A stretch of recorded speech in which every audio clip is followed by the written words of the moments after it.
મને આજે કહેતા આનંદ પણ થાય છે કે ત્યારે મારા પત્રકાર થવાના બીજ પણ ત્યારે જ રોપાઈ ગયેલા. એ એડગર ઓલેન પોની જે વાર્તા મેં લખી હતી નોબતે છાપી. અરે એનો અનુવાદ જે મેં કર્યો હતો તો મને લાગે છે પહેલું પબ્લિશ નોબતમાં કઈ થયું તમારું કામ. જિંદગીને તમે કેટલા એંગલથી જોઈ શકો છો અને તમે જોયેલી જિંદગીને લોકો સામે કોમ્યુનિકેટ કરી શકો છો. આ બ્રોડ વેમાં જર્નલિઝમની વ્યાખ્યા છે. જર્નલિઝમના પાયામાં બે એક જ વસ્તુ છે, પારકી પંચાયતનો સ્વભાવ. પત્રકાર તમે તો જ થઈ શકો છો. જર્નલિસ્ટ થવું એ મારું ખ્વાબ છે. મને એવું લાગતું હતું કે મને આટલી બધી બાબતોમાં રસ પડે છે. રાજકારણી મને ગમે છે, હિસ્ટ્રી ગમે છે, ક્રાઇમમાં મને બહુ જ રસ છે, ક્રાઇમના તમામ કિસ્સાઓ મને યાદ છે, જાણું છું અને મને બધું ને બધું જાણવામાં રસ. આ બધું ભેગું ક્યાં થાય? જુદા જુદા ઝરણા છે, આ દડતા દડતા એવી કઈ નદીમાં જાય ને કઈ નદી દરિયામાં મળે, એ મને સમજાવ્યું કે જર્નલિઝમ એક જ એવું ફિલ્ડ છે જ્યાં હું મારી આ તમામ આવડત અને ઉત્સુકતા, ક્યુરિયોસિટી, એનો યુઝ કરી શકીશ. નવલકથાના મેં પ્રકરણો પણ લખીને ફાડી નાખ્યા છે કે વાંચ્યા પછી મને એમ લાગ્યું કે નથી મજા આવતી, હું આમાં હજુ પ્રોપર રીતે ડિલિવર નથી જ કરી શકતો મારી વાતના. આજ સુધી ક્યારે મેં પહેલો ડ્રાફ્ટ મતલબ લખી નાખ્યું ને આપી દીધું એવું આ 20 વર્ષમાં ક્યારેય કર્યું. આજે હું ડેઈલી કોલમ લખું છું દિવ્ય ભાસ્કરમાં. જો હું રિસર્ચ નહીં કરું, ઉપર છેલ્લું આપી દઈશ તો બીજે દિવસે હું વંચાવાનો નથી. સતત મારી પાસે એવું આવવું જોઈએ. 20મી કોલમ અઠવાડિયે એક જ વાર આવે, દર રવિવારે, પણ હાઈલી ઇન્ફોર્મેટિવ મારે એને બનાવવી છે. તો હું એટલું બધું ચિક્કાર મારે વાંચન કરવું. એ સિરીઝમાં હું આપું પણ છું કે આખી સિરીઝ પૂરી થાય 4 હપ્તાની કોઈ એક વિષય ઉપર, પછી છેલ્લે હું એની બિબ્લિયોગ્રાફી આપું કે આ 4 હપ્તામાં મેં જે કંઈ લખ્યું કે મેં ધરતા નથી લખ્યું, આટલા પુસ્તકોમાંથી લખ્યું. પુસ્તકોનું નામ, લેખકનું નામ સાથે હું આપું છું. એક સ્થળ છે મામદની લારીનું એક વર્ણન મેં કર્યું છે, એ જામનગરનું છે. મને છે ને સોશિયલ મીડિયા ઉપર ક્રિએટિવ ઇનપુટ આપવા ગમે. વાદ વિવાદ, મારા દ્રષ્ટિકોણ, એ મારું પત્રકારત્વ છે જ એના માટે. સોશિયલ મીડિયા કોઈ લગામ વગરનો પૂરો. એટલે હું ક્યાંક લખું ને પછી દેકારો શરૂ થાય, કોઈ બીજું લખીને આવી જાય. ત્યાં લોકોને શું કહેવાયું છે સાંભળવા કરતા પોતાને શું કહેવું છે ને એમાં જાજો રસ. જો લખાણ રસપ્રદ છે, પહેલી લીટીથી શરૂ કરીને વાચક તમારામાં પ્રવેશે એ ભેગો એનો હાથ પકડવાનો,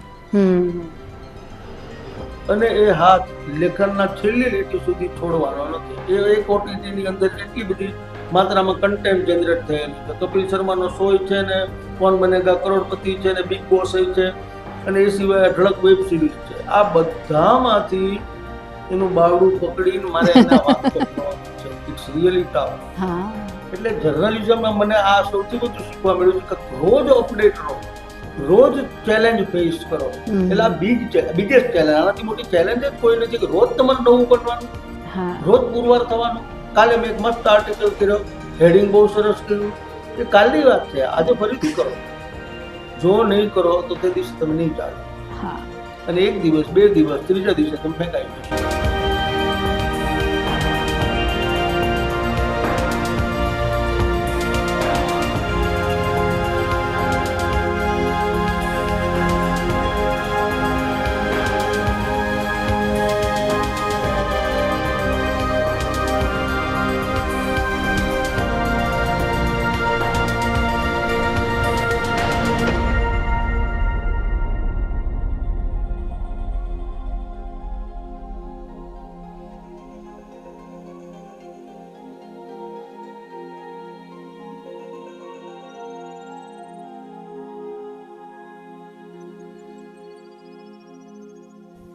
engineer, journalist, writer, poet, orator, theatre artist અને હિસ્ટોરિયન, આમાંથી કોઈ એક પણ વસ્તુ લાઈફમાં કોઈ કરી જાય ને તો એ સક્સેસફુલ કહી શકાય.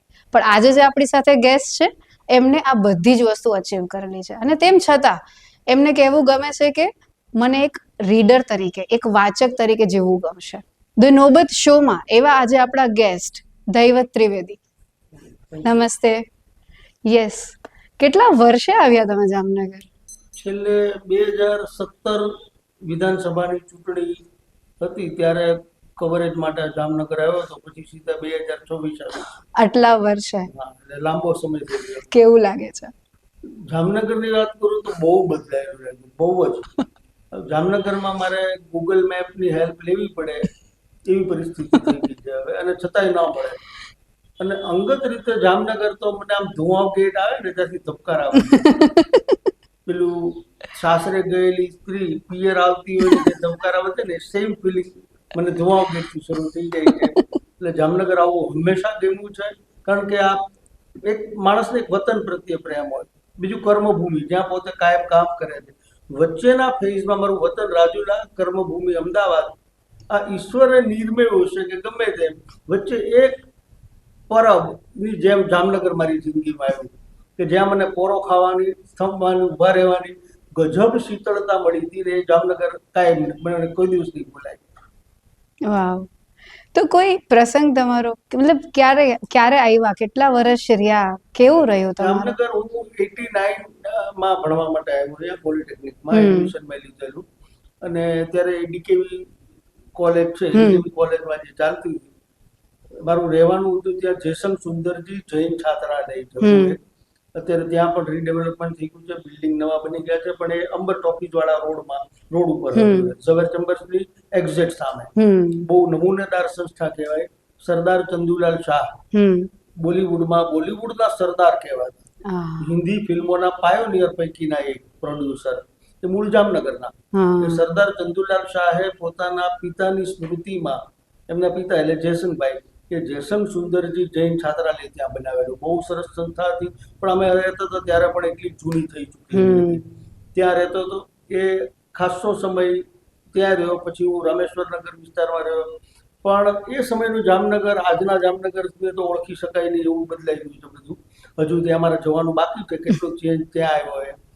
પણ એ 89 થી શરૂ કરી 94 સુધીનો સમય હતો, અને એ જામનગર સાથે એટલી બધી ઘનિષ્ઠતા હતી. આજે પણ જામનગરમાં મારા એવા સંપર્કો છે, બધાની આવવાનું ભલે ઓછું થાય છે, પણ સંપર્ક બધાની સાથે એટલો જીવંત છે. એટલે લગભગ એ સમયગાળો મારી લાઈફમાં, મારા ઘડતરમાં અત્યંત મહત્વપૂર્ણ બન્યો. આજે જે કંઈ છું ને એ જામનગરમાં વિતાવેલા સમયને કારણે છે. એટલે સમય કદાચ ઓછો છે, 5 વર્ષ, હા, પણ એ એક એક દિવસ એક એક જિંદગી બરાબર હતો. એક લાઈફ આખી હું એક દિવસમાં જીવો હોય, એટલું બધું મને જામનગરે આપ્યું છે. એટલે હું સમયને ઓછો કે વધારે નથી ગણતો, એની વેલ્યુ, એનું મૂલ્ય એ ખરેખર બહુ મોટું છે. વાવ.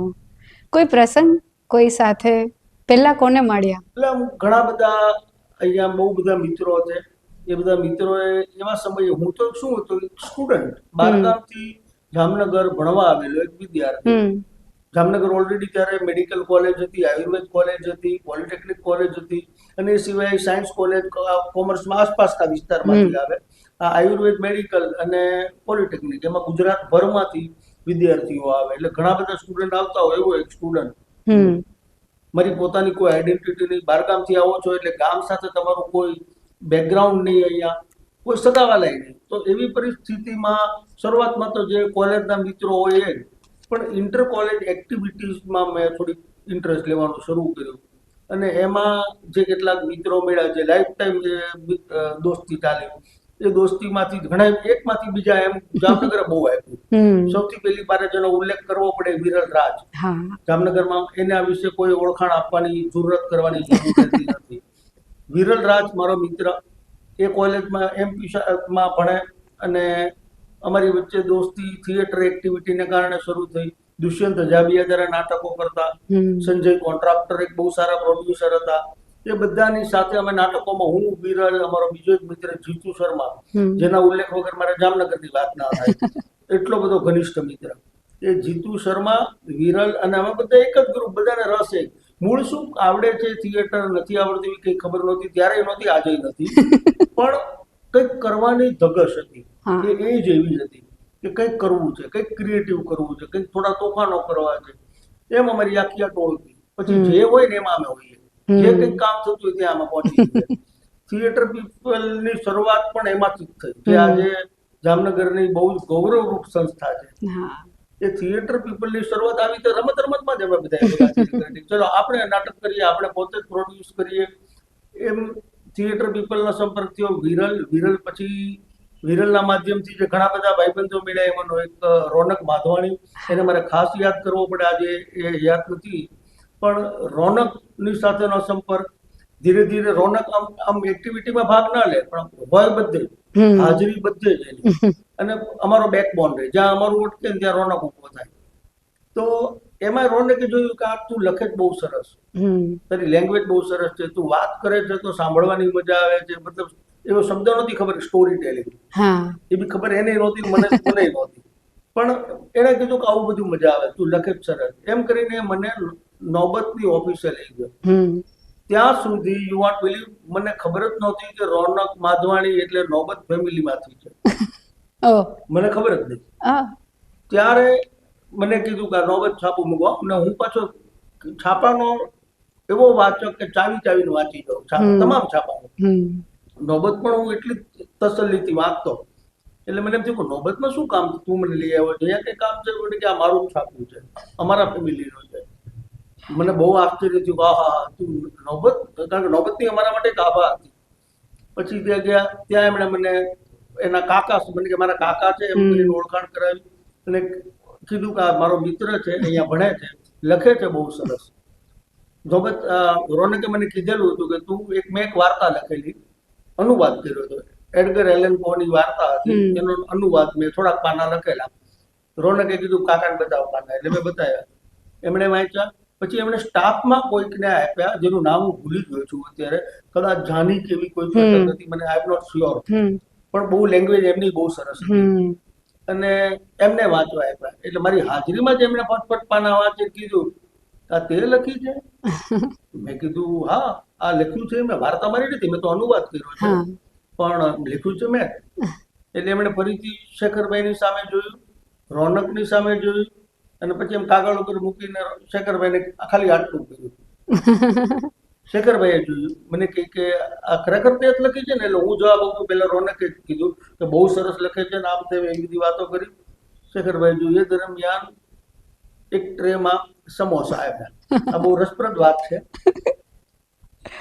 સમોસા આવ્યા એટલે શેખરભાઈને એમ થયું કે હવે આખું વાંચવું, એટલે એ ત્રણેય પાના એક એક લીટી સહિત વાંચવાના એમણે શરૂ કર્યા. વાંચતા જાય આમાં એમના ફેસ ઉપર હું જોતો જાઉં, જેવા સમોસા આવ્યા એટલે મારા ફેસ એક્સપ્રેશન જોવાનું કામ થઈ ગયું. યુઝ્યુઅલી આવી રીતે કોઈ જઈએ અને સમોસા કોઈ પણ નાસ્તો આવે તો આપણે જસ્ટ ટેસ્ટ કરીને મૂકી દઈએ. બે મોટા સમોસા હતા, શેખરભાઈ શું કરે છે, રોનક શું કરે છે જોયા વગર હું બે સમોસા ખાઈ. શેખરભાઈ કીધું હજુ મંગાવું? હવે ત્યાં મને થોડોક સંકોચ થયો કે હા પાડું ના પાડું. મેં રોનકની સામે જોયું, રોનક કે આપો. શેખરભાઈ મને પૂછ્યું હોસ્ટેલમાં રહે છે? મેં કીધું હા. ક્યાં જમે છે? એટલે મેં કીધું, મને હોસ્ટેલમાં મેસ છે? મેં કીધું ના નથી, હું મેં ઇરવિનની સામે એવરગ્રીન કરીને એક હતી મેસ, હોટલ હતી, ત્યાં અમે જમતા. મેં કીધું ત્યાં જમતો હતો? આવું બોલ્યો. મને કે જમતો હતો એટલે અત્યારે નથી જમતો? મેં કીધું મેસના બિલના પૈસા ખલાસ થઈ ગયા. મને કે તે સમોસા ખાધા એના ઉપરથી મને લાગ્યું શાંતિ, હવે ત્યાં જમવા જજે, હું તારું મેસ બિલ ભરી દઈશ. આ જામનગર, અને એટલે જામનગર હું એમ કીધું ને કે ધુમાવ ગેટે પહોંચું અને મારા ધબકારા વધવા માંડે, એના કારણ છે આવા વ્યક્તિઓ, આવા પ્રસંગો. જામનગરે મને અઢળક પ્રેમ આપ્યો છે, અઢળક સાચવ્યો છે, જેની કલ્પના ન કરી શકાય. એની તો કોઈ ઓળખાણ નહોતી, એમને શું મારી જરૂર હતી, પણ બસ આ સહજ ક્રમનો પ્રેમ. અને એ પ્રેમ કોઈ દિવસ મને કોઈ યાદ કરાવે આવ્યું નથી કે અમે તારા માટે આ કીધું હતું. એ જામનગરના લોહીમાં વહે છે, જામનગરની પ્રકૃતિ છે. આ પૂછવાનું પણ નથી કોઈને, બસ થાય એટલી મદદ કરી, થાય એટલો કોઈને પોરસાવો, એને બિરદાવો, એને ટેકો કરો, પછી ભૂલી જાઓ કે આપણે આ કર્યું. એ જામનગર જે છે, એ જામનગરનું કલ્ચર હું ક્યારેય ભૂલું નહીં. આ શેખરભાઈનું મેં ઉદાહરણ આપ્યું કે આખા મહિનાનું, બીજે દિવસે હું ઇરવિનમાં ગયો એટલે મને કે તારું આખા મહિનાનું મેસ બિલ ઇરવિન વાળાએ કીધું કે એવરગ્રીને કીધું આવી ગયું છે. હું શેખરભાઈને થેન્ક યુ કહેવા આવવાની મારી હિંમત નહોતી થતી. એટલું મને સોરી, હું થોડોક યાદ કરીને અત્યારે ઇમોશનલ થઈ જાઉં, પણ એ સમય હતો એવો. એક સાધારણ ગામડાના વિદ્યાર્થીને કોઈ ઓળખાણ વગર આખા મહિનાનું બિલ ભરી દે, જામનગર ભરી દે. અને એટલે મને જામનગર બહુ વાલું છે. મને આઈડિયા નહોતો કે તમે પપ્પાને મળેલા છો. હા, મને આઈડિયા નહોતો. મને એમ ખબર હતી કે તમે રોનકભાઈ પિન્ટુભાઈના ફ્રેન્ડ તમે એમ ખબર હતી, પપ્પાને મળેલા આટલા બધા પ્રસંગ મને નહોતી ખબર. હા, એટલે એ આખો જ કહેતા ત્યારે તમારી ઉંમરે બહુ નાની હોય. અને રોનક લઈ ગયો તો રોનકે તો મને કીધું પણ નહોતું પહેલા કે આ નોબત મારું છે. ત્યાં ગયા પછી મને કહે છે કે આ છાપું અમારું છે, હમ આ મારા કાકા છે એ શેખરભાઈ માધવાણી. એ બધું બહાર નીકળીને મેં પૂછ્યું કે આ ભાઈ કોણ હતા, ત્યારે કીધું કે મારા કાકા શેખર માધવાણી. પછી મને ખબર હોય મારું રીડિંગના કારણે છાપામાં વાંચતો હતો અને આસપાસની ખણખોદ કરવાની પૂરતી ટેવ, એટલે પૂરેપૂરી ખબર હતી. પ્રદીપભાઈ માધવાણી, શેખરભાઈ માધવાણી, ચેતનભાઈ માધવાણી બધાની મને ખબર હતી. નોબતના સંસ્થાપક રતિલાલ માધવાણી, આ બધી નોબત વિશે બરાબર ખબર હતી. ફક્ત મને ફેસ ટુ ફેસ ત્યારે થવાનું. હા બરાબર. અને મને આજે કહેતા આનંદ પણ થાય છે કે ત્યારે મારા પત્રકાર થવાના બીજ પણ ત્યારે જ રોપાઈ ગયેલા. હા. એડગર ઓલેન પોની જે વાર્તા મેં લખી હતી નોબતે છાપી, અરે એનો અનુવાદ જે મેં કર્યો હતો એ. તો મને લાગે છે પહેલું પબ્લિશ નોબતમાં હા, કઈ થયું હા, તમારું એટલે કામ.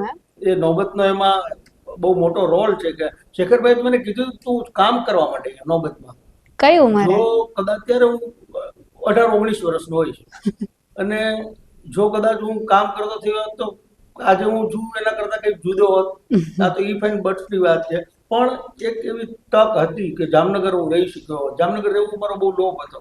અહીંથી જવું પડ્યું એ મને ગમ્યું નહોતું, પણ ભણવાનું પૂરું છે અને કામ અહીંયા હતું નહીં તો શું કરવાનું, એટલે મારા જામનગર છોડવું પડ્યું. જો મારી પાસે કામ હોત તો કદાચ મેં જામનગર છોડ્યું પણ ન હોત, તો કદાચ ત્યારથી જ હું પત્રકાર થઈ ગયો હોત. તો તમે આજે આટલી ઓળખ કરી આપીને મારી, એમાં એન્જિનિયર બાદ થઈ ગયું. એન્જિનિયર પૂરું કરત જ નહીં અને તો- નોબતમાં આવી જાત. તો આ બાકીની ઓળખ કદાચ બની હોત. બરાબર છે. પણ મારો સવાલ એ જ છે કે તમે તમારું એડ્યુકેશન એન્જિનિયરિંગ છે અને પછી તમે એન્જિનિયરિંગ પૂરું ના કર્યું અને પછી તમે એઝ અ જર્નલિસ્ટ કામ ચાલુ કરી દીધું કે રાઇટર. જર્નલિઝમ એ કોઈ ડેફિનેશન આપવી બહુ અઘરી છે જર્નલિઝમની. એકેડેમિક ડેફિનેશન આપી શકાય. તમે જર્નલિઝમ ભણો છો, માસ કોમ્યુનિકેશન ભણો છો અને પછી તમે એપ્લાય કરો છો, ધેટ ઇઝ જર્નલિઝમ. આ સાદી આપવી પડે એટલે અપાયેલી ડેફિનેશન છે. હકીકતમાં journalism is a view for life. જિંદગીને તમે કેટલા એંગલથી જોઈ શકો છો અને તમે જોયેલી જિંદગીને લોકો સામે કોમ્યુનિકેટ કરી શકો છો. આ બ્રોડ વેમાં જર્નલિઝમની વ્યાખ્યા છે. આપણી આસપાસ જીવાતી જિંદગી, એમાં ગુનાખોરી હોય, સારા કામ પણ હોય, ધાર્મિક કાર્યક્રમો પણ હોય, રાજકારણ પણ હોય, સમાજકારણ પણ હોય, ફિલ્મ, અનેક વિષયો છે, સ્પોર્ટ્સ, બધું, સોનાના ભાવ, બિઝનેસ, કંઈ પણ. આ બધું આપણી આસપાસની ઘટના છે. આપણે જેમાં સંકળાયેલા છીએ એવી ઘટના છે. તો એ ઘટનાઓને તમે તમારી રીતે મૂલવણી કરીને લોકોની સામે મૂકો છો. આ જર્નલિઝમ. આ ટેવ મને કેમ પડી? જર્નલિઝમના પાયામાં બે એક જ વસ્તુ છે, પારકી પંચાયતનો સ્વભાવ. પત્રકાર તમે તો જ થઈ શકો છો. ખણખોદ કરવાની વૃત્તિ. હવે એ કેટલીક વાર ગોડ ગિફ્ટેડ હોય. મારા કિસ્સામાં એવું છે, મને સતત સવાલો થયા કરે, આ કેમ આવું, આ કામ, આ કેમ અહીંયા પહોંચ્યા, આ કેમ અહીંયા હતા નવે નીચે જતા રહ્યા. આ જે સવાલો મનમાં થયા કરે એ સવાલોના જવાબ મેળવતો જાવ. બાકીનું કામ કર્યું છાપાઓના વાંચને. નાનપણથી મેં અઢળક છાપાઓ વાંચ્યા.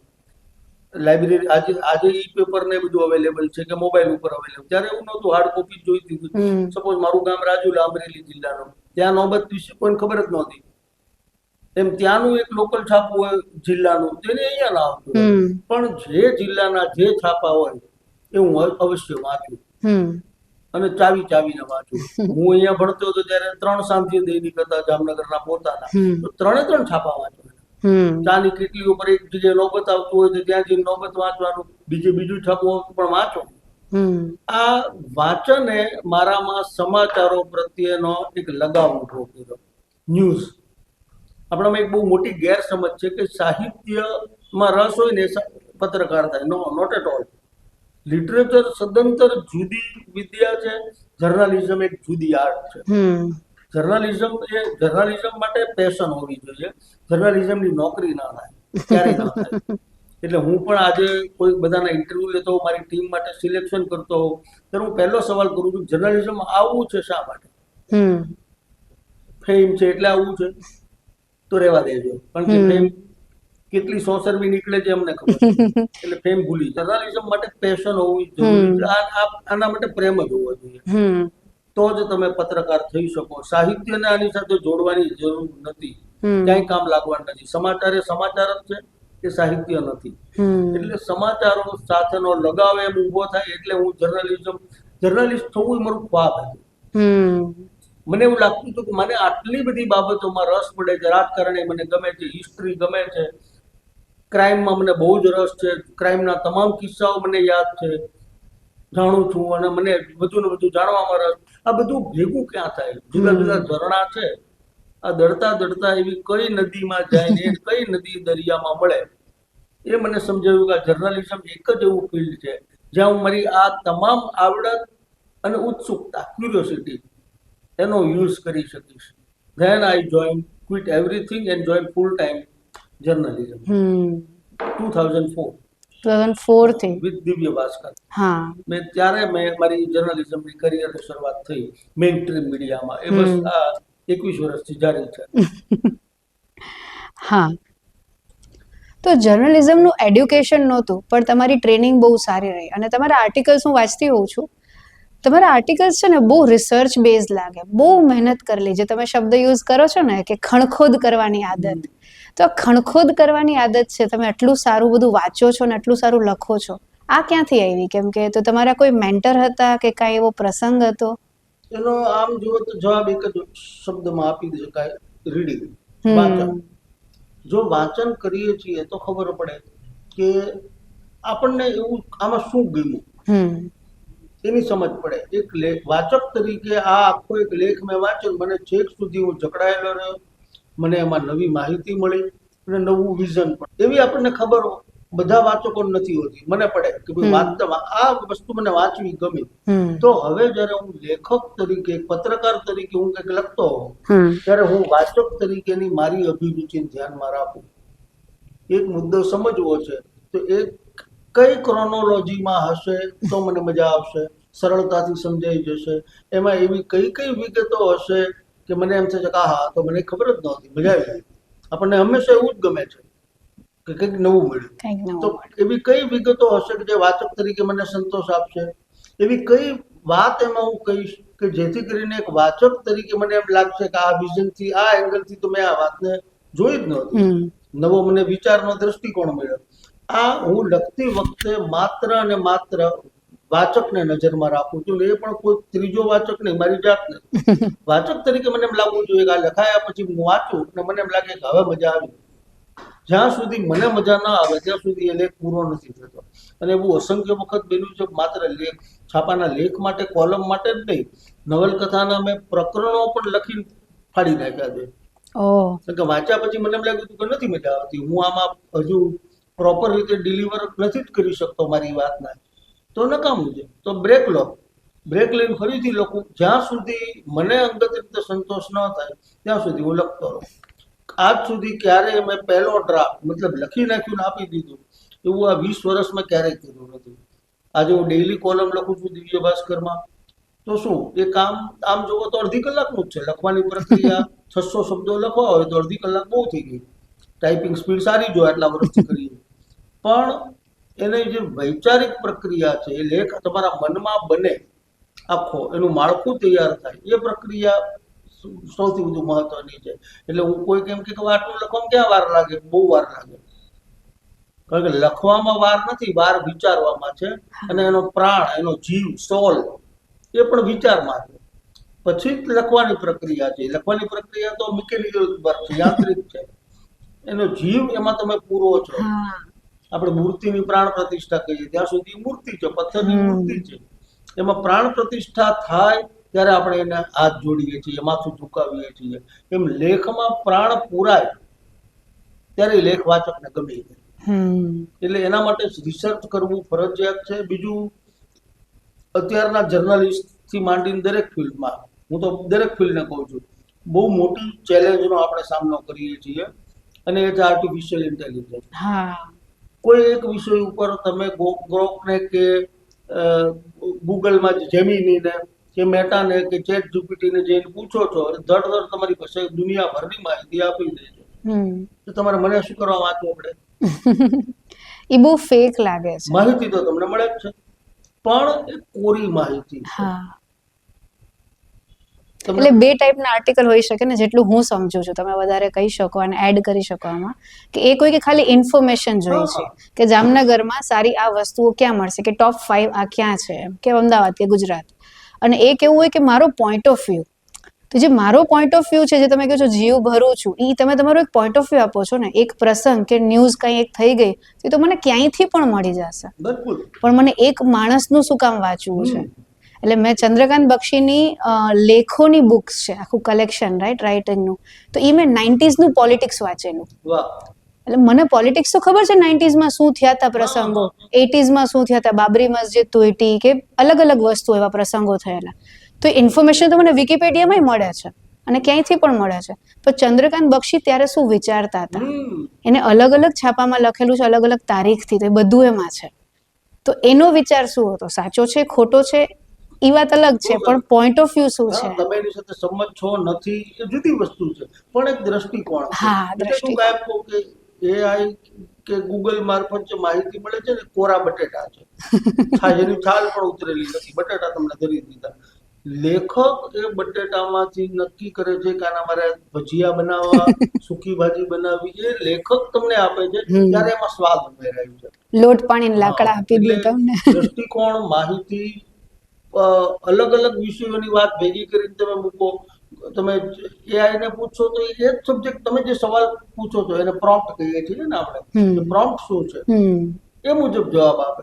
પ્રોમ્પ્ટ નથી પણ આ વાત સાથે સંકળાયેલી છે તો એ લેખક આપશે તમને. એટલે લેખકે સજ્જ થવું જરૂરી છે, રિસર્ચ કરવું જરૂરી છે. કારણ કે જો હું, તમે કહો છો કે હું રિસર્ચ બહુ કરું છું, પણ મારા બ્રેડ એન્ડ બટર માટે કરું છું. જો હું રિસર્ચ નહીં કરું, ઉપર છેલ્લું આપી દઈશ, તો બીજે દિવસે હું વંચાવાનો નથી. અને રોજે રોજ વંચાવવું એ મારી અનિવાર્યતા છે. હા, એ તો છે જ.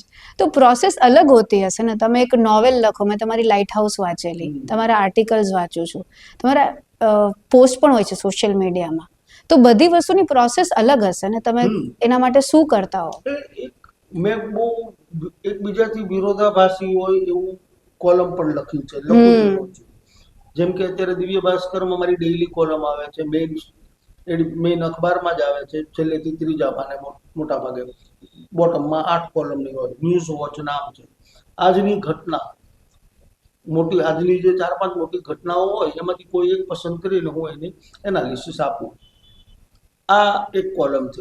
બીજી કોલમ હું લખું છું રવિવારની રસરંગ પૂર્તિમાં, એનું નામ છે વિસ્મય. એ સિવાય ત્રીજી કોલમ જે હમણાં સુધી લખતો હતો અને થોડાક સમયથી બંધ છે, કેટલાક કારણોસર ફરી પાછી શરૂ પણ થશે. એ કોલમનું નામ હતું વાત ગુજરાત. એમાં હું ગુજરાતના એવા જૂના, વિસરાયેલા પણ બહુ જ રસપ્રદ એનેક્ડોટ, એવી ઘટનાઓ, પ્રસંગો, એના વિશે લખતો હતો. ત્રણેય કોલમનો નેચર અલગ છે. ત્યાં મારી કસોટી છે કે તમે કેટલા મલ્ટી ડાયમેન્શનલ છો, and each and every day you have to prove yourself. તો એક કોલમ માટે મારી જે આવડત છે, મારી ક્ષમતા છે, મારે ધાર કાઢવાની હોય છે, એ પ્રકારનું રીડિંગ મારે કરતા રહેવું પડે. વાત ગુજરાત કોલમ લખું છું, તેમાં એવા ઇન્સિડન્ટ મારી પાસે બનવા જોઈએ, સતત મારી પાસે એવું આવવું જોઈએ. વિસ્મય કોલમ અઠવાડિયે એક જ વાર આવે, દર રવિવારે, પણ હાઈલી ઇન્ફોર્મેટિવમાં મારે એને બનાવવી છે. તો હું એટલું બધું ચિક્કાર મારે વાંચન કરવું, એ સિરીઝમાં હું આપું પણ છું કે આખી સિરીઝ પૂરી થાય 4 હપ્તાની કોઈ એક વિષય ઉપર, પછી છેલ્લે હું એની બિબ્લિયોગ્રાફી આપું કે આ 4 હપ્તામાં મેં જે કંઈ લખ્યું, કે મેં ધરતા નથી લખ્યું, આટલા પુસ્તકોમાંથી લખ્યું. પુસ્તકોનું નામ, લેખકનું નામ સાથે હું આપું છું બિબ્લિયોગ્રાફી પર. તો એમાં આખી મહેનત જુદા પ્રકારની છે. એની શૈલી પણ હું અલગ રાખું, લખવાની શૈલી. અહીંયા જે ન્યૂઝ વોચ કોલમ છે ડેઈલી છે, રોજ મારે તમને પકડીને વંચાવવાની છે. તો હું એના હેડિંગમાં આપણી કહેવતો, રૂઢિપ્રયોગો, કવિતાઓ, ફિલ્મના ગીતો, એ બધાનો ઉપયોગ કરું જે ઘટના સાથે સુસંગત હોય. તો એને હું એ રીતે જુદી બનાવું છું. એટલે દરેક વાત, હવે તમે કીધું એમ નવલકથા, એમ આ 3 થી તદ્દન સામા છેડાનો એક પ્રકાર છે. એમાં ઇમેજિનેશન જોશે. તો એમાં હું મારી ભાષા, મારા શબ્દોની પસંદગી, એનો ઉપયોગ થાય. એ વોકેબ્યુલરીથી આવે.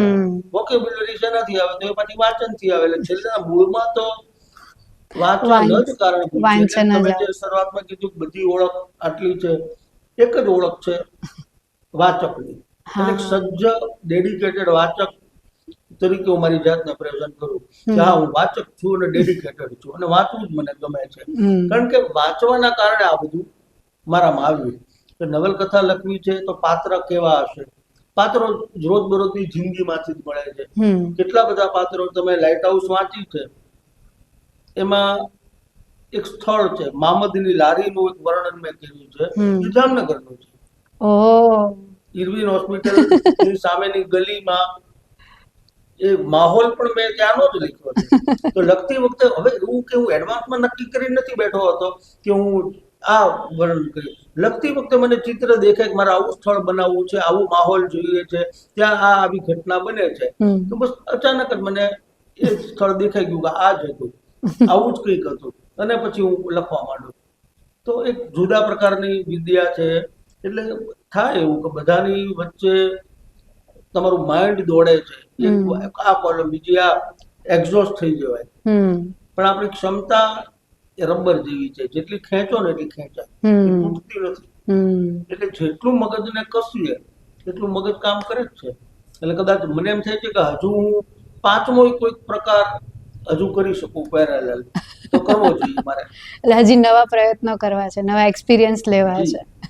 પણ સોશિયલ મીડિયા મેં તમારી પોસ્ટ વાંચેલી છે, પણ આઈ થિંક એ 8-10 વર્ષ જૂની છે. હમણાં તમે કઈ નથી લખતા. સાચી વાત છે. હું સોશિયલ મીડિયા ઉપર મારી પ્રેઝન્સ ન હોવા બરાબર છે. ફેસબુક ઉપર બધે મારું એકાઉન્ટ છે, મતલબ છું તો ખરો, પણ એક્ટિવ ક્યાંય નથી. અને એક્ટિવ નથી મતલબ હમણાં નથી, ઘણા સમયથી નથી. એ પહેલા ખૂબ એક્ટિવ હતો. કદાચ બહુ ઓછા ને અત્યારે યાદ હશે જૂના વાચકોને, સોશિયલ મીડિયા માટે મેં જે લખ્યું છે એની પાછળથી પુસ્તકો પણ થયા છે. જેમ કે રમેશ પારેખ વિશે એક સિરીઝ લખેલી હતી, તો એનું પાછળથી પુસ્તક, વાચકોની ડિમાન્ડ હતી કે ના આ તમે કરો. લખતી વખતે મારા મનમાં કોઈ એક પૈસા ભારની એવી સભાનતા નહોતી કે આનું ક્યારેક બુક થશે. ત્યારે તો સોશિયલ મીડિયાના વાચકો, નવી પેઢીના વાચકો રમેશ પારેખની કવિતાથી માહિતગાર થાય. રમેશ પારેખ એટલે કોણ એ એને ખબર પડવી જોઈએ. એ માટે મેં સોશિયલ મીડિયા ઉપર 10 દિવસ લખ્યું, સળંગ 10 દિવસ, રોજ એક હપ્તો લખું ને રોજ રમેશ પારેખની એક વિશેષતા મારી દ્રષ્ટિએ રજૂ કરું, એક ભાવક તરીકે. પછી બધાને બહુ જ મજા આવી, બહુ બધાનું ઇન્વોલ્વમેન્ટ હતું, એનું પુસ્તક પણ કર્યું અમે નાનકડું. એ જ રીતે અશ્વિની ભટ્ટ વિશે પણ મેં એક આકંઠ અશ્વિનીભાઈના સર્જકત્વ અને વ્યક્તિત્વ, એના ઉપર મેં આવી એક સિરીઝ આખી લખેલી, એ પણ બહુ વાચકોમાં લોકપ્રિય થઈ. અત્યારે મોટા ભાગે હવે મને છે ને સોશિયલ મીડિયા ઉપર ક્રિએટિવ ઇનપુટ આપવા ગમે છે. વાદ વિવાદ, મારા દ્રષ્ટિકોણ, એ મારું પત્રકારત્વ છે જ એના માટે. સોશિયલ મીડિયા કોઈ લગામ વગરનો ઘોડો છે. એટલે હું ક્યાંક લખું ને પછી દેકારો શરૂ થાય, કોઈ બીજું લખીને આવી જાય. ત્યાં લોકોને શું કહેવાયું છે સાંભળવા કરતા પોતાને શું કહેવું છે ને એમાં જાજો રસ છે. એટલે હું સોશિયલ મીડિયાથી થોડુંક અંતર રાખું છું. હજુ ક્યારેક લખું તો પણ મારું વતન અને મારું બાળપણ એ મારા હૈયાની નજીક છે. બહુ જ મને એ મિસ થતા હોય. ત્યાં જૂના પ્રસંગો, પરંપરાઓ, તહેવારો, જૂના મિત્રો, તોફાનો, એ બધું ક્યારેક મને બહુ મન થાય તો હું લખતો હોઉં છું. એ સોશિયલ મીડિયા ઉપર આવે અને મને લાગે છે કે મારી આટલી સક્રિયતા પૂરતી છે. રાઇટિંગ પ્રોસેસની વાત ચાલે છે, તમારી બુક્સ વાંચેલી છે મેં. તમારી નોવેલ બહુ જ ગ્રિપિંગ હોય, બહુ જ એન્ગેજિંગ હોય. અત્યારે જે ટાઈમ છે એમાં તો 30 સેકન્ડનું અટેન્શન સ્પેન છે, શોર્ટ કોન્ટેન્ટ વચાય છે. એમાં તમે કઈ રીતે ટકી રહ્યા છો અને એમાં તમે તમારા વાચકોને કેમ ટકાવી રાખ્યા છે? રસપ્રદ વાત છે. પહેલી વાત તો લોકોને લાંબુ વાંચવું ગમતું નથી, પણ મારી દ્રષ્ટિએ લાંબુ કે ટૂંકું કશું હોતું જ નથી. હોય શું છે, કાં તો આપણને ગમે છે અથવા તો નથી ગમતું. આપણે હવે તો મોબાઈલમાં આપણી મૂવી જોવાની ટેવ પડી છે, એટલે 10 સેકન્ડ ફોરવર્ડ, 10 સેકન્ડ રિવાઇન્ડની આપણી પાસે સગવડ છે. જ્યાં નથી મજા આવતી ત્યાં આપણે ટક ટક કરીને આગળ જતા રહીએ 1.5 ની સ્પીડમાં. મતલબ હોય એટલે વેબ સિરીઝ તો ઘણા લોકો આવી રીતે જોવે છે. તો જે નથી ગમતું ત્યાં આપણે એનાથી આપણી કોન્સન્ટ્રેશન દૂર થાય, આપણે એનાથી ડિટેચ થવા માંડીએ. એટલે લાંબુ લખાણ છે, ટૂંકું લખાણ છે, એનો કોઈ ફરક નથી. લખાણ રસપ્રદ છે કે નથી એ જ મહત્વનું છે. જો લખાણ રસપ્રદ છે, પહેલી લીટીથી શરૂ કરીને વાચક તમારામાં પ્રવેશે એ ભેગો એનો હાથ પકડવાનો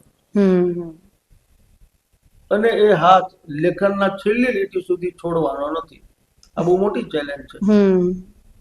અને એ મને મારામાં કેમ આવ્યું, અગાઉ મેં સવાલમાં જે કીધું હતું એ જ જવાબ અહીંયા રિપીટ થશે. હું નાનપણથી બહુ જ સારો વાચક અને એમાં કનૈયાલાલ મુનશીની નવલકથાઓ, પાટણની પ્રભુતા, ગુજરાતનો નાથ અને રાજાધિરાજ, આ ટ્રિલોજી કહેવાય છે ગુજરાત વિશેની. એમણે મુનશી જ્યારે મેં વાંચી પહેલી વાર ત્યારે મને ખબર નહોતી, પણ પાછળથી ખબર પડી, જાણવા મળ્યું કે એમણે ધારાવાહિક તરીકે લખેલી. દર અઠવાડિયાનો એક હપ્તો આવતો હતો. હવે એ એંગલથી પછી મેં નવલકથા ફરીથી વાંચી. નવલકથા મેં ઘણી બધી વાર, 3 પુસ્તકો કેટલી વાર વાંચ્યા મને યાદ નથી.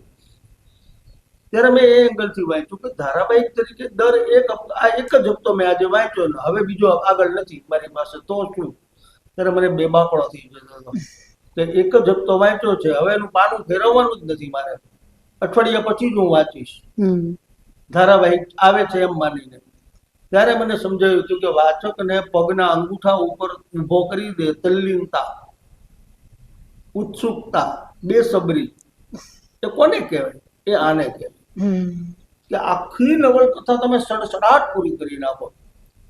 તો એ કનૈયાલાલ મુનશીથી શરૂ થયેલો આ ધારાવાહિકનો પ્રકાર, જે આપણે ત્યાં અશ્વિની ભટ્ટ અને હરકિશન મહેતા જેવા સમર્થ સર્જકોએ બહુ જ સફળતાપૂર્વક આપણી સામે મૂક્યો. એક સમય હતો જળ ચેતન નવલકથા આવતી હતી ચિત્રલેખામાં, સંખ્યાબંધ વાચકો એ વાંચે અને લોકો એટલા બધા ઇમોશનલી જોડાઈ ગયેલા. એનું એક પાત્ર હતું તુલસી નામનું. એ તુલસી ઉપર એક રેપ એટેમ્પ થાય છે ને કોમામાં જતી રહી. હવે કોમામાં જતી રહેલી તુલસી ભાનમાં આવે છે કે નહીં, એ ટોકિંગ પોઈન્ટ હતો સોશિયલ મીટિંગમાં. આ પણ એક ગુજરાત છે કે લોકો ભેગા થાય લગ્ન પ્રસંગે મેળાવડામાં, ત્યાં આની ચર્ચા થાય તો શું લાગે તુલસી ભાનમાં આવશે? બીજું એક કેરેક્ટર હતું ચિંતન, તુલસી અને ચિંતન ભેગા થાય એના લગ્ન થશે. આવી એક નવલકથા, ધારાવાહિક નવલકથા એ લોકોમાં આવી ઉત્સુકતા જગાડેલી. એટલે આ બધા દ્રષ્ટાંતો મારી સામે છે, આપણી બધાની સામે છે, મારી સામે પણ છે. પણ હું ફરક એ પડ્યો હશે એમાં કે હું એ માપદંડને નજરમાં રાખું છું કે આવી ઉત્સુકતા જ્યાં સુધી નહીં બને ત્યાં સુધી મારો વાચક પકડાશે નહીં. મારા વાચક પાસે હવે અઢળક વિકલ્પો છે. એના હાથમાં મોબાઈલ છે, સ્ક્રીન, નજર સામે સ્ક્રીન છે, કેટલી ઓટીટી ફિલ્મો, ઓટીટી એના ડાઉનલોડ કરેલી છે. એ એક ઓટીટી ની અંદર એટલી બધી માત્રામાં કન્ટેન્ટ જનરેટ થયેલું છે. કપિલ શર્માનો શો છે ને, કોણ બનેગા કરોડપતિ છે ને, બિગ બોસ છે, અને એ સિવાય અઢળક વેબ સિરીઝ છે. આ બધામાંથી એનું બાવડું પકડીને મારે એના વાતો કરવાનું છે. It's really tough. પણ એ ચેલેન્જ તો અને તો જ તમે સફળતાપૂર્વક પાર પાડી શકો જો યાદ રાખો પેલો વાચક એને શું ગમતું હતું. વાચક તરીકે દૈવત ત્રિવેદીને કનૈયાલાલ મુનશી કેમ બાવડું પકડીને ઊભો રાખતા હતા એ યાદ કરું, એવું જ કરવાનો પ્રયત્ન કરું. એવી ઉત્સુકતા ના આવું તો 100% વાચક બધું પડતું મૂકીને વાંચે છે. એ મારો પોતાનો અનુભવ છે. ફેસબુક ઉપર મેં, લોકો એમ કહે છે કે મારી પોસ્ટ, ફેસબુક પોસ્ટ કિલોમીટરમાં મપાય છે, ખૂબ લાંબી લખું. કોઈ પણ પોસ્ટ હોય તો 2-2,500 વર્ડની પોસ્ટ મારી હોય, કેમ કે મને મજા આવે ડિટેલિંગમાં, પૂરો માહોલ બનાવવું. લોકો ખૂબ વાંચે. એના ઉપરથી મને સમજાયું છે કે લાંબુ કે ટૂંકું કઈ હોતું નથી. લોકોને રસ પડવો જોઈએ તો લાંબુ પણ ટૂંકું લાગે છે. જો રસ નથી પડતો તો 4 લીટી એ નહીં વાંચે ને કંટાળો આવશે. હા, એ તો છે. મેં પોડકાસ્ટમાં જોયું છે. પોડકાસ્ટ હું બીજા સાંભળતી હોઉં તો જો ઇન્ટરેસ્ટિંગ હોય ને તો ખબર ના પડે, કલાક, 1.5 કલાક, 2 કલાક વહી ગઈ. ઇન્ટરેસ્ટિંગ નથી ને તો એમ થાય કે ના યાર આમાં તો કલાક. ઉદાહરણ એનું કે લેલન ટોપ ઉપર દ્વિવેદીએ આમિર ખાનનો 5 કલાકનો ઇન્ટરવ્યુ, અને કેટલા બધા લોકોએ જોયું, મને આંકડો ઇતર યાદ નથી, પણ લાખોની સંખ્યામાં. તો એક જ વાત છે કે તમે ઇન્ટરેસ્ટફુલી વાત કરો છો, લોકોને મજા આવે છે, તો ગમે એટલું લાંબુ હશે લોકો જોશે, સાંભળશે, વાંચશે. બાકી મતલબ જ નથી ને. તમે લવારી કરીએ જેવું થાય, જો લોકોને મજા નથી આવતી તો શું હોય, તો પછી ઓલું સ્કીપ કરી નાખશે કે તરત જ મૂકી દેશે. આપણી પાસે પાછા ઓપ્શન્સ બહુ થઈ ગયા ને. તો બીજી વસ્તુ એ કે તો ચેલેન્જિંગ તો છે આ વસ્તુ, એ તો વાત છે જ, તો એવો કોઈ પર્ટિક્યુલર પ્રોજેક્ટ કે કઈ વસ્તુ આવી ગઈ જે તમારા માટે બહુ ચેલેન્જિંગ થઈ ગઈ હોય? આમ ઘણા બધા એક પત્રકાર તરીકે એવા ચેલેન્જ તો ડે ટુ ડે હોય, રોજે રોજ ફેસ કરવી પડે. જ્યારે એક્ટિવ રોલમાં હું હતો ત્યારે એવી ઘણી બધી વાત હોય કે ત્યારે તમે નવું શું કરશો, એમાં પણ વાચકને પકડવાની વાત છે. તો તમારી પાસે બધા એક સરખું જ આપે છે, બધાની પાસે ઘટના તો એક જ છે. કે સપોઝ હમણાં મહારાષ્ટ્રના નાયબ મુખ્યમંત્રી નું વિમાન અકસ્માતમાં મૃત્યુ થયું, આ ઘટના બધા જ છાપામાં આવવાની હોય. ત્યારે તમારે એક પત્રકાર તરીકે તમારી ભૂમિકા હશે કે કાલનું મારું છાપું, મારું ફ્રન્ટ પેજ, સેમ સમાચાર છે બધા પાસે, હું ક્યાં અલગ પડીશ. આ એક પત્રકાર તરીકેની ડે ટુ ડે તમે ફીલ કરો એ ચેલેન્જ છે. અમારા જર્નલિઝમમાં બહુ સરસ કહેવાય છે, છાપા છે ને, તમે તો પત્રકાર પરિવારમાંથી 8 કોલમનું છાપું હોય. છાપાની ટોટલ કોલમ 8. આજે 8 કોલમ મેં બહુ સરસ રીતે સજાવી છે, મસ્ત ઇન્ફોર્મેશન છે, પૂરક માહિતીઓ છે, ડેટા મેં એટલો આપ્યો છે, નોલેજ એટલું આપ્યું છે, યુટિલિટી વાચક તરીકે તમને શું કામનું ટીકાર આપ્યું, મસ્ત પાનું બન્યું. પણ કાલે એ તમારું 8 કોલમ કોરી છે, તમારે નવેસરથી છાપવું કરવાનું છે. આગલા ગઈકાલે મેં બહુ મસ્ત કામ કર્યું હતું, એ ગયું.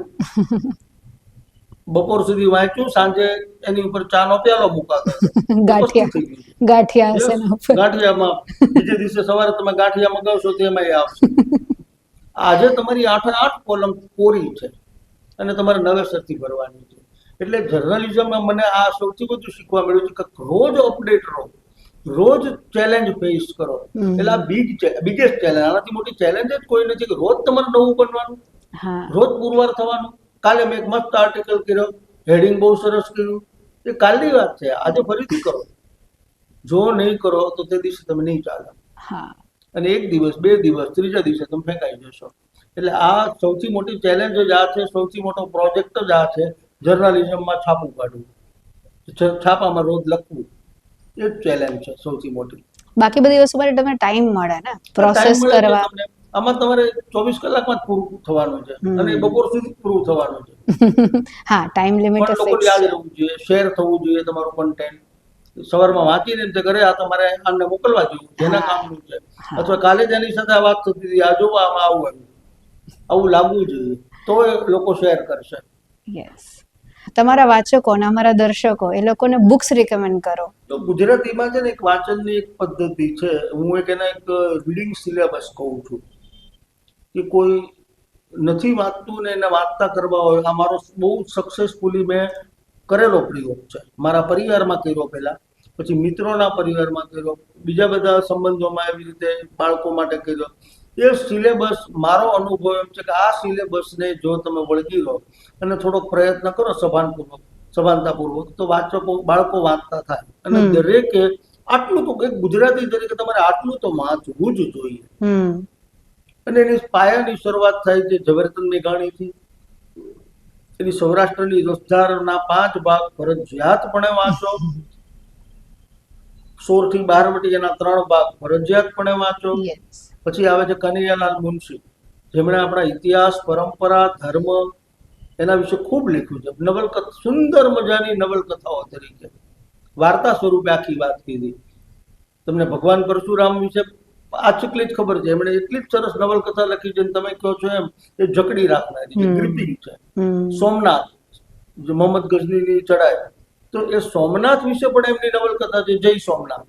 આ મુનશીની જેટલી પણ નવલકથાઓ છે એ દરેક નવલકથાઓ વાંચવી જોઈએ. પછીના ક્રમે આવે છે ધૂમકેતુ, ટૂંકી વાર્તાઓ. એમણે તણખા મંડળનો સંગ્રહ આપ્યા છે.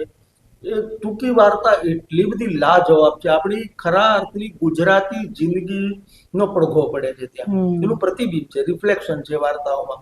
એ બધા એટલા બધા પોતિકા પાત્રો છે. કોચમેન અલી ડોસા, આપણે રોજ જોઈએ છીએ આવા લોકોને. જુમ્મા ભીસ્તીન રોજ જોઈએ છીએ. આ બધી વાર્તાઓ પણ એક જીવાતી ગુજરાતી જિંદગી સાથેનો આપણો નાતો જોડે છે. એટલે ધૂમકેતુને વાંચવા જોઈએ. પછીના ક્રમે તમે જેમ જેમ આગળ વધતા જાઓ, આટલું ફરજિયાત, આટલું વાંચો. આમાંનું કઈ બાકી રહ્યું? કૃષ્ણાવતાર, મુનશીની અદ્ભુત 7 ભાગની શ્રેણી છે કૃષ્ણાવતાર વિશે. કૃષ્ણ વિશે આપણે ક્યાં શું નથી જાણતા, બધું જાણીએ છીએ. કૃષ્ણને એક ભગવાન નહીં, એક માણસ તરીકે એક માણસ પોતાની જિંદગીમાં આવતી ચેલેન્જને કઈ કઈ રીતે સામનો કરે અને એક માનવમાંથી મહામાનવ બને, એ જર્ની એમણે કૃષ્ણ અવતારમાં આપી છે, અદ્ભુત છે. અને દરેકે એને એમાં હું તો માનું છું કે જાણીએ છીએ એટલે વધુ રસ પડવો જોઈએ. તો આટલું એક મને લાગે છે કે બેઝિક છે, આટલું ફરજિયાત વાંચો. આટલું જો વાંચશો તો આ સવાલ તમારે મને પૂછવો નહીં પડે, તમે તમારી જાતે રેકમેન્ડેશન શોધી વાંચી લેશો. મેં પણ એમ જ કર્યું છે. પછી રસ પડતો જાય એટલે ખબર પડે કે આ જોનરે મજા આવે છે તો પછી આમાં નેક્સ્ટ લેવલમાં તમે એન્ટર થાઓ. જેમ વધુ રસ પડે એમ બીજા લેવલમાં આગળ વધો, ધારાવાહિકો બધું વાંચો. પછી મનુભાઈ પંચોલીની નોવેલ આવે, પણ પહેલેથી જો તમે સીધી જ મનુભાઈ પંચોલીની નોવેલ સોક્રેટિસ વાંચશો તો ઊંઘી જવાના, કંટાળો જ આવશે. કારણ કે તમારું હજી બેકગ્રાઉન્ડ બન્યું નથી. પહેલું ધોરણ ભણ્યા પછી બીજું ત્રીજું ચોથું પાસ કરીને પાંચમામાં આવે, સીધા પાંચમામાં ના આવે. એટલે આ ક્રમમાં વાંચો પછી મનુભાઈને વાંચશો ને તો 100% તમને સોક્રેટિસ મારી સૌથી વધુ ગમતી નવલકથા. રાધર એક એવી નવલકથા છે કે જે હું જ્યાં બેઠો હું આજુબાજુ રાખું કે કોઈ પણ પાનું ઉથલાવું મને કંઈક આમાંથી મળે. એવા કેટલા બધા પુસ્તકો છે કે તમે કાયમ માટે ચાલે છે, તમારી સાથે સતત ચાલતા રહે છે. એવા પુસ્તકોને એવા સર્જનને જ આપણે ચિરકાલીન કહીએ છીએ કે આ સમયથી પર છે. અને એના કેરેક્ટર્સ આજે મળતા જ રહે. જેમ તમે વાત કરો છો એ ભલે ને પદે કદાચ મારા જન્મ પહેલાની નોવેલ લખાયેલી હોય પણ આજે પણ એ કેરેક્ટર્સના સિમિલર એક્સપિરિયન્સ થતા જ રહેતા. હવે મારે કોઈ નવલકથા કોઈ લેખ લખું છું, પોલિટિકલ લેખ લખું છું, પણ એમાં તરત શબ્દ પ્રયોગ આવી જાય કે પડે છે ત્યારે સઘળું પડે છે. તો એ શું હતું? ધૂમકેતુની વાર્તા હતી. એ વાર્તાનો ડભોઈના હીરા શિલ્પીની એક વાર્તા હતી, વાર્તામાં એમનો આ શબ્દ પ્રયોગ છે. તો એ શબ્દ પ્રયોગ આપણામાં ભણાઈ ગયો છે. તો આ સર્જન છે, આ સાહિત્ય છે, અને આ એની તાકાત છે. મૂવીઝ રેકમેન્ડ કરશો? મૂવીઝ બહુ બધા. મને મૂવી પણ મારા માટે ઘડતરમાં એક બહુ એટલો અગત્યનો ફાળો છે. નો ડાઉટ હું એટલો બધો કોઈ જય વસાવડા કે બીજા બધા અભિમન્યુ મોદી, જયેશ હથિયારુ આ બધા જે મૂવી વિશે વાત કરીએ એટલા બધા મૂવી મેં નથી જોયા, પણ હા ખૂબ જોયા, હજુ પણ જોઉં છું. અને મૂવીનો બહુ જ ગહેરો પ્રભાવ છે. એમાં અંગ્રેજી મૂવી વધુ ગમે કે જેને હિન્દી મૂવીમાં પણ અદભુત છે. અને અસંખ્ય એવા ફિલ્મો છે કે જેને આપણે માઇલસ્ટોન મેકિંગ કહી શકીએ, પણ અંગ્રેજીમાં પણ એવી વધારે છે. અંગ્રેજીમાં પણ મેં મારા રસ મુજબ હું second world war, first world war related મૂવીઝનો મારું પાસે કલેક્શન ઘણું સારું. એટલે એ બધા મૂવી પણ વારંવાર જોતો રહું, મને ગમે એ માટે. એમાંથી કેટલાક કેરેક્ટર્સ પછી એમાં એ પાત્ર વિશે મને વધુ રસ પડે એટલે પાછું એમાં વિશે વાંચવાનું પણ શરૂ કરું જે મળે. પણ મૂવીમાં મને જે આમ અડી ગયેલા મૂવી છે કેટલાક, એમાં બાઇસિકલ થીફને મારે ગણાવવું પડે, હોલીવુડની મૂવી હતી. અને સાવ સાદું જે ગુજરાતી હિન્દીમાં મને ખડખડાટ હસાવીને પ્રફુલ્લિત બનાવી દે એવું ગુલઝાર સાહેબનો અંગૂર. તો એવા મૂવી પણ મને છે કે જે મને એકદમ હળવો ફૂલ કરી દે. વેબ સિરીઝ બહુ બધી મને ગમી છે. એમાં નાર્કોસ સિરીઝ આખી આવી, જે નાર્કોસના જુદી જુદી સિઝન હતી. એલ ચાપો અલગ હતી પણ એ નાર્કોસમાં ગણાય. તો એલ ચાપોની પોતાની 5 સિઝન હતી, એટલે એ બધી મને સૌથી વધુ ગમેલી હતી. પછી ઘણી બધી ગુજરાતી મોટાભાગે સ્પાઈ સિરીઝ અત્યારે હિન્દીમાં બધું ચાલે છે. સેક્રેડ ગેમ શરૂઆતમાં બહુ જ ગમી હતી, તો પછી મને મારી અપેક્ષા મુજબનો એનો ન રહી અને બદલાઈ ગઈ. પંચાયત બહુ જ ગમે, અદ્ભુત છે અને એ જોયા કરવી ગમે. મહારાણી પણ હું જોઉં છું તો એક એમાં થોડોક પત્રકાર તરીકે જોઉં વધારે, કે મને બિહારના પોલિટિક્સ સાથે હું થોડો કનેક્ટ થાઉં. એ બાકી મોટાભાગની વેબ સિરીઝ બધી જોતો હોઉં, પણ કેટલીક વાર એવું લાગે કે ફરજના ભાગરૂપે જોઉં. જેમ કે બાયોપિક સાવ બકવાસ હશે ને તો હું જોઈશ. કેમ તો કે એક પત્રકાર તરીકે મારે એક જીવાયેલી જિંદગીનો વાત કરે છે, એક જર્નલિસ્ટ તરીકે મારે આ જોવું જોઈએ. પછી મને ગમે છે નથી ગમતી, હું એને ક્રિટિસાઇઝ કરું છું, શું કરું છું પછીની વાત છે, પણ જોવું એટલે અચૂક જોવું. તમારું હોમવર્ક થઈ જાય. કોઈ પણ બાયોપિક હોય, ઘટના વિશેની હોય કે કોઈ વ્યક્તિ વિશેની હોય, વાસ્તવિક ઘટનાની જે જિંદગીની જે મૂવી છે એ ઓછું જોવું. તો તમારા અત્યારે કોઈ ફ્યુચર પ્લાન્સ? ફ્યુચર પ્લાનમાં કોઈ એક જ છે, વાચક બનેલો રહું. હા, એ તો છે જ. અને લખાણમાં લખું છું ઘણું બધું. ઘણા બધા હજી મનમાં એવા ઘોડા દોડે છે કે આ લખી નાખું, તે લખી નાખું. મૂળભૂત રીતે હું એટલો બધો આમ કર્મઠ કહેવાય ને, કામગ્રો માણસ, હાર્ડ વર્કિંગ એવો નથી. હું બહુ લેઝી છું, આરામ પ્રિય છું, એટલે જે વિચારું છું બધું લખી નથી શકતો. પણ મને એ ખબર છે કે હું લેઝી છું, આરામ પ્રિય છું, માટે જે લખું છું એમાં હું 100% હોઉં છું. ક્વોલિટી હા, મેન્ટેન થાય એટલે એવા 100% ખૂબ કામ કરીને પણ જો 100% રહી શકું તો ચોક્કસ મને ગમે, પણ એવું થતું નથી. અત્યારે કોઈ પ્રોજેક્ટ ચાલતા હોય અત્યારે તમારા? ભાઈ મને એક છે કે હિન્દી સિનેમા, હમ એમાં વેબ સિરીઝ ખાસ કરીને એ મને પ્રકાર મને બહુ ગમે છે, કારણ કે હું બહુ જ ડિટેલમાં લખવા ટેવાયેલો છું. બહુ બધી સ્ટોરી મારા મનમાં છે. અત્યારે ધારાવાહિક વંચાતી નથી, નવલકથાઓ વંચાતી નથી, કોઈ છાપવા તૈયાર નથી છાપવું. એ સંજોગોમાં મને એમ છે કે મારા મનમાં અઢળક સ્ટોરી છે, તો શું એ બધાનું બાળમરણ થઈ જશે? ક્યાં જશે આ બધી સ્ટોરીઓ? એના માટે મને એક આશા છે કે આટલી સ્ટોરી મારા મનમાં બને છે, એનો ક્યાંક નિરાકરણ આવી શકે એવી શક્યતા કદાચ વેબ સિરીઝ છે. તો એના માટે પ્રયત્નો કરીશ. હજી ઘણા બધા સવાલ છે, ઘણી બધી વાતો છે. મને લાગે છે બીજી વાર મારે તમને જામનગર બોલાવવા પડશે. ચોક્કસ, મને પણ ગમશે. હા, આપણે બીજો એપિસોડ કરવો પડશે. ચોક્કસ. મળશું આપણે. Thank you. ચાલો, થેન્ક યુ. Thank you.